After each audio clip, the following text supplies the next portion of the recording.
Oi, pessoal, boa noite, está no ar para todo o Brasil e para todo mundo, mais um vídeo no meu canal e o tema de hoje é a visão de conquista das altas culturas. Então, fique aí, meu caro estudante, não saia daí que hoje você vai ficar por dentro da história. Então, o objetivo da nossa aula é apresentar os aspectos da diversidade cultural americana e a visão de conquista das altas culturas, ok?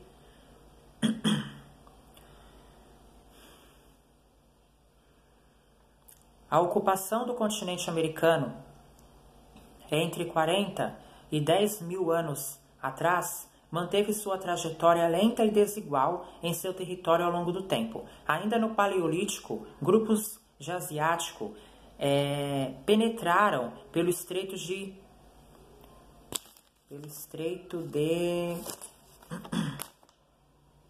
Bering,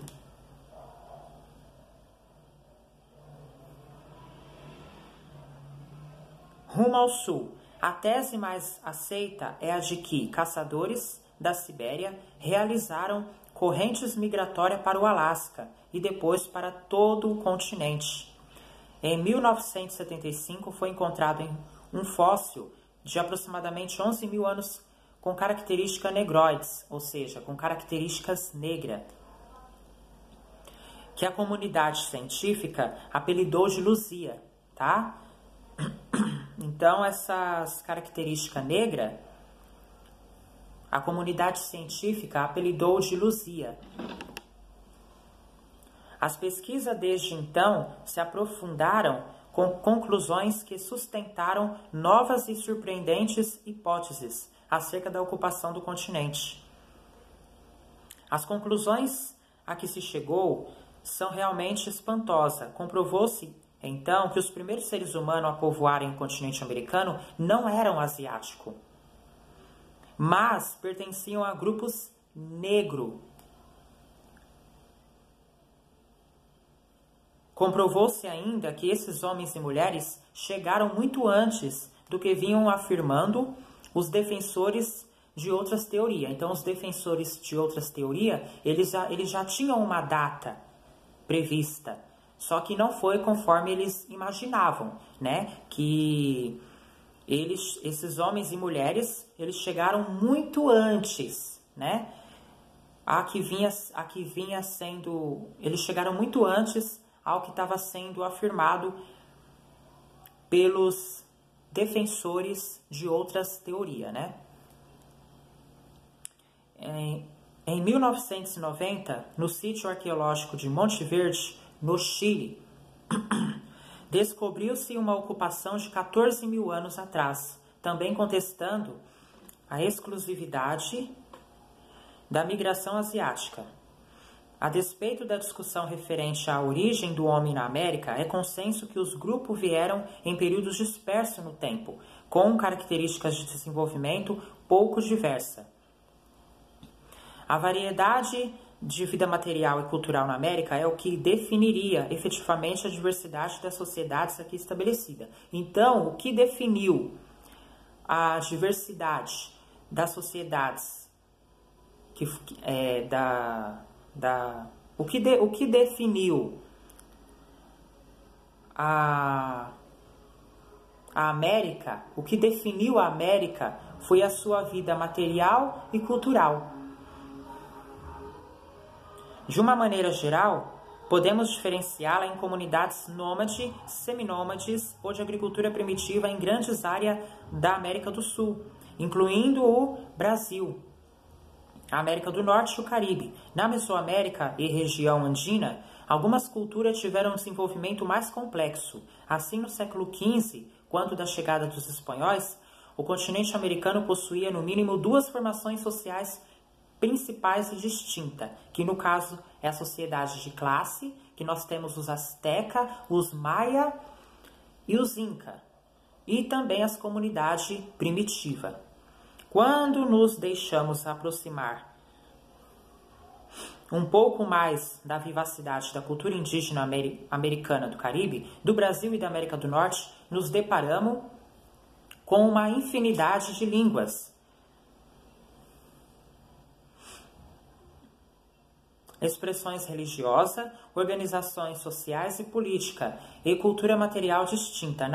No entanto, de uma grande parcela delas, nunca saberemos praticamente nada, uma vez que, como relata Las Casas, a coroa espanhola não conseguirá frear o impulso devastador da conquista. Os projetos inglês e português também agiriam da mesma forma. Eles, os conquistadores espanhóis, acabaram com todos esses países em pouco tempo.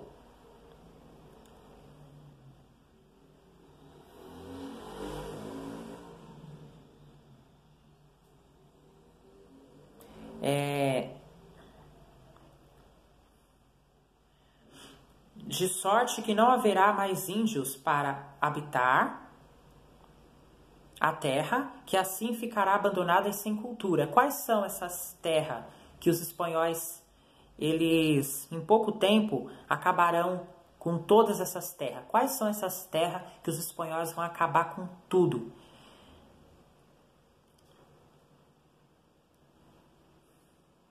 Caribe, Brasil e América do Norte. São esses países que os espanhóis estavam querendo acabar de vez, tá? Fazendo assim com que os índios não viessem mais habitar na terra e que a terra fosse abandonada, sem índio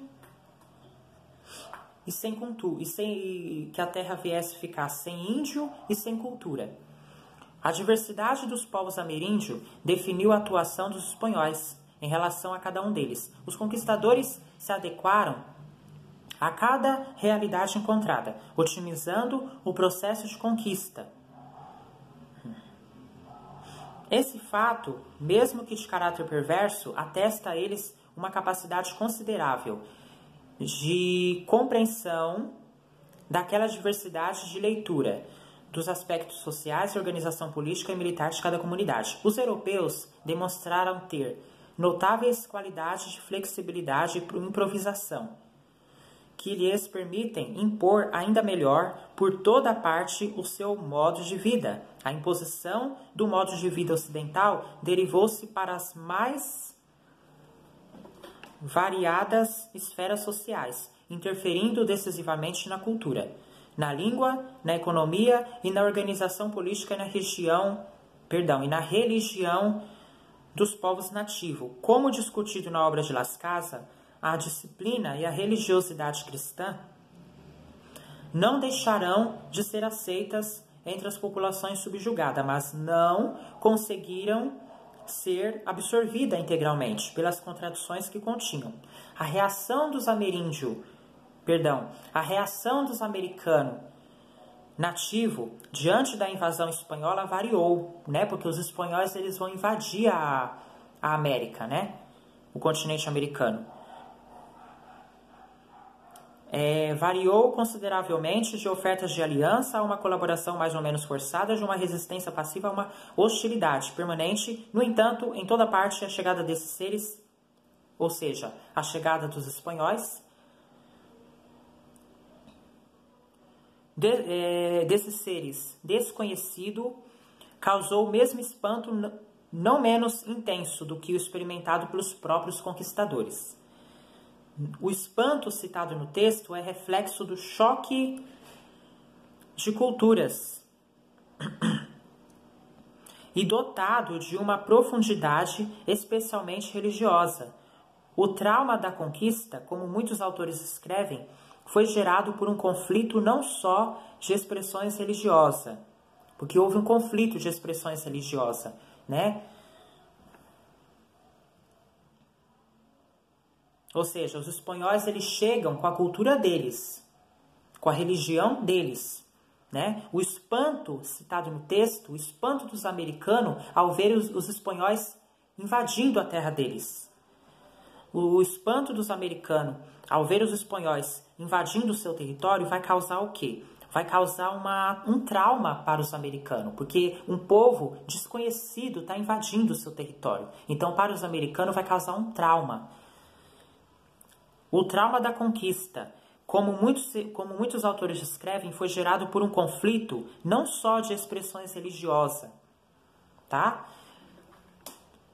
Comum em muitos contextos históricos, mas sim que se instaurou nas diferentes visões de mundo, tá, pessoal? Porque cada povo tem uma visão de mundo.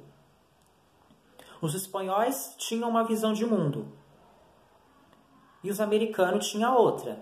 Cada um pensa de uma forma, ninguém pensa igual, tá?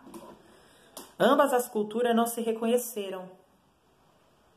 A cultura da espanhola e a cultura americana é diferente. A cultura espanhola para a cultura americana são diferentes. Então, o que acontece? Ambas, né, como fala aqui no texto, ambas as culturas não se reconheceram.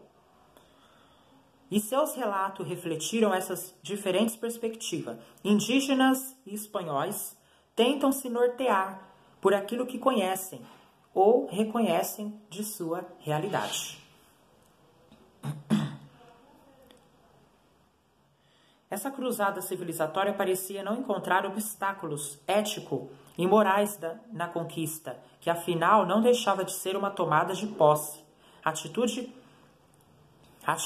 formalizada ainda na Europa. Lembremos que quando Colombo partiu da Espanha, as capitulações lhe conferiam direitos sobre a terra, o que conferiu direito do Colombo sobre as terras foi as capitulações, tá?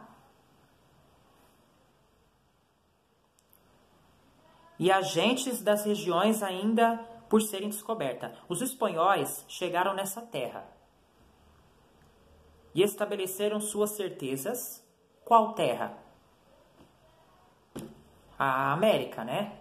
O continente americano, que nem fala no texto. O continente americano não foi invadido pelos espanhóis? Então os espanhóis chegaram nessa terra e estabeleceram suas certezas acima da realidade que encontraram. A ideia de uma cruzada em novas terras, tão difundida nos círculos do poder central na Espanha, atendia aos anseios da coroa e da igreja em se apressarem no processo de legitimação dos métodos imposto na empreitada da conquista, mesmo que o resultado final fosse o extermínio dos povos nativos. Tá? Então, o meu entendimento, tá? A minha conclusão é essa. Tá? Se eu tiver errado, vocês me corrijam. Mas eu cheguei a esse entendimento, que, como fala no texto, os americanos eles se espantaram. Os americanos tiveram trauma com a chegada dos espanhóis, porque eles invadem. Eles não pedem licença. Com licença, estamos chegando. Não, eles invadem. Eles vão com tudo, porque eles acham que eles podem, né? Que eles estão com o poder na mão. Então, eles chegam com tudo, os espanhóis, no continente americano. Chegam com tudo. Então, como fala no texto, os espanhóis eles chegaram nessa terra e estabeleceram nela as suas certezas, né? Acima da realidade que eles encontraram. A realidade é outra. Tudo bem, eles chegaram lá e pá, estabeleceram a sua certeza. Mas a realidade é outra. A ideia de uma certeza em a ideia de uma cruzada em novas terras, tão difundida nos círculos do poder central na Espanha, atendia aos anseios da coroa e da igreja em se apressarem no processo de legitimação dos métodos impostos na empreitada da conquista, mesmo que o resultado final fosse o extermínio dos povos nativos, né? Agora vamos para os indígenas e sua visão de conquista.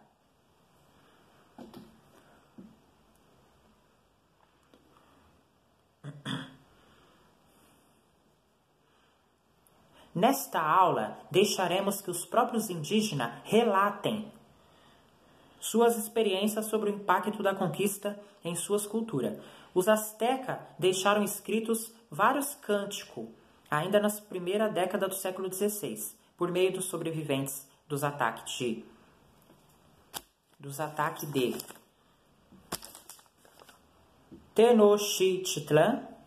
Tenochtitlan. As obras chegaram até nós a partir de sua apropriação do alfabeto e escrita espanhola. Pinturas com escrita ideográfica e fonética antiga também chegaram até nós pelos tlaxcaltecas.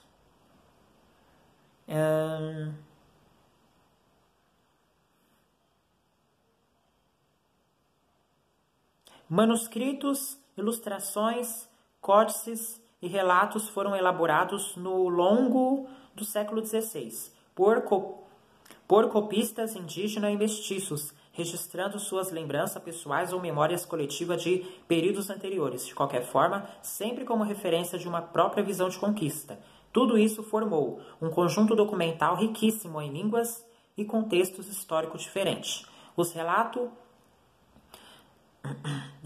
asteca afirmavam que, anos antes da chegada dos espanhóis, presságios haviam sido registrados na sua cultura. Visões e profecias eram comuns, como o anúncio do regresso de seus deuses e de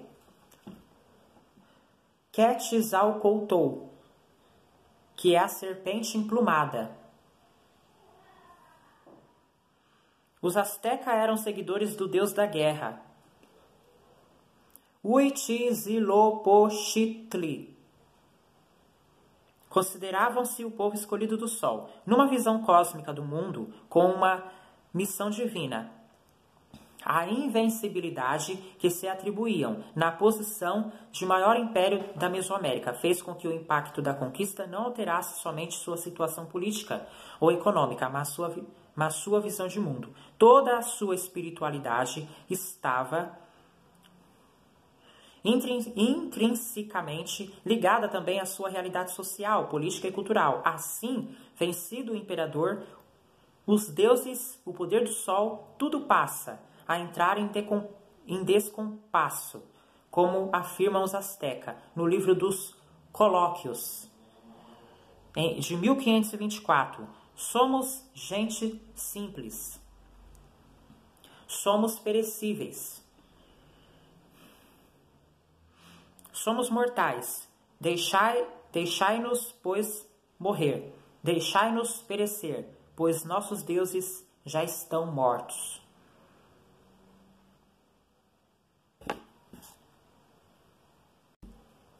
Continuando, a memória maia da conquista também revelou forte apelo à força da religiosidade de sua cultura, né? Então, a memória maia, ou seja, para os maia, a conquista, ou seja, a memória maia da conquista, para os maia, eles tinham na memória que a força da religiosidade. Então, a memória maia da conquista também revelou forte apelo à força da religiosidade de sua cultura. No entanto, no início do século XVI, decadentes e fragmentados na sua organização social, sua reação se revelou diferenciada em pelo menos duas áreas. Nas terras altas da Guatemala, os maia também pensaram inicialmente, como os astecas, que os espanhóis eram seus deuses que retornavam. Seus rostos eram estranhos. Os senhores os tomaram por deuses. Nós mesmo, vosso pai, fomos vê-lo quando entraram em Ixinche. Essa atitude fez com que eles os recebessem em paz e também, como os astecas foram traídos e subjugados em poucos anos de luta, os maia, os maiores astrônomos dos ameríndios, tinham em seus relatos uma forte preocupação na descrição e medição da marcha do tempo. Seu calendário inseria previsões contemporâneas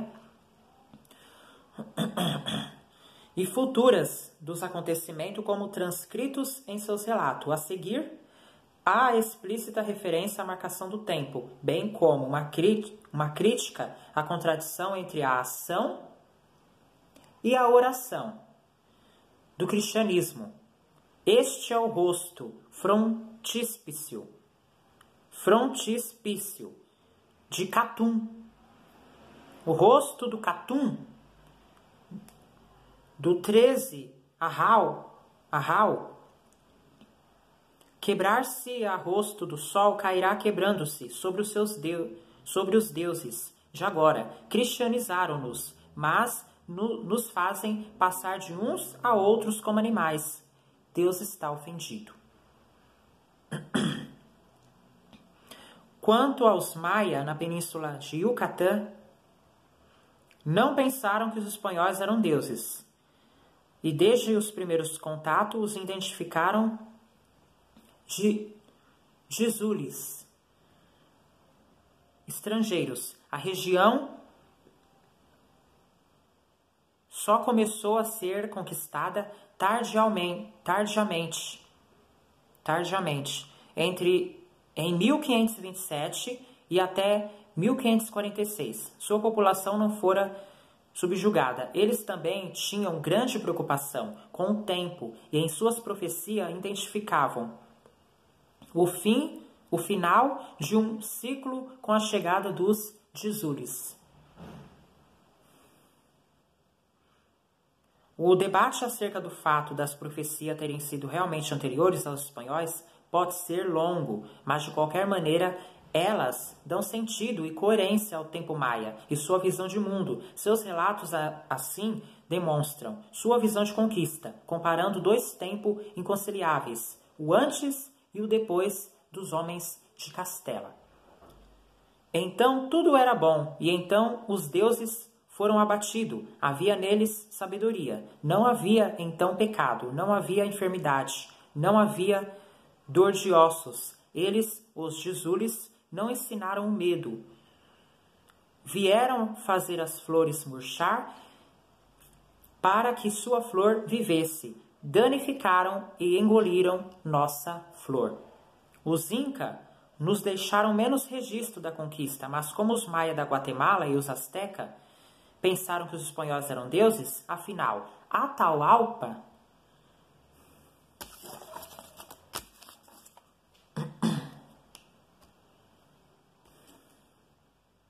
Atahualpa não parecia necessitar temer os 200 espanhóis que se aproximavam de seu império, guardado por 40.000 soldados. Tão logo se percebeu que os estrangeiros eram inimigos e não deuses. Seus relatos apressaram-se em descrever a ganância pelo ouro e a avidez pelo poder, a luta dos Quechuas.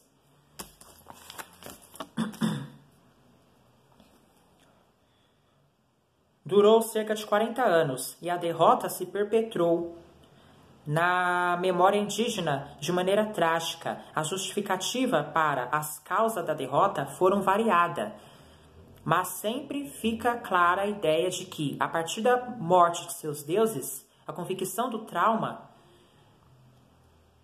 e a resignação dos vencidos estão presentes. Sobre estranho império, acumulados os martírios e destruídos, perplexos, extraviado, negada a memória, sós, morta sombra que protege, choramos, sem ter a quem e aonde volver. Estamos delirando. Tá, pessoal? Então, chegamos ao fim desta aula. Agora, se você tiver alguma dúvida, deixe nos comentários que eu estarei esclarecendo. Muito obrigado pela sua companhia, pela sua audiência. Tenham todos um bom domingo e até semana que vem. Tchau, pessoal! Um beijo! Tchau!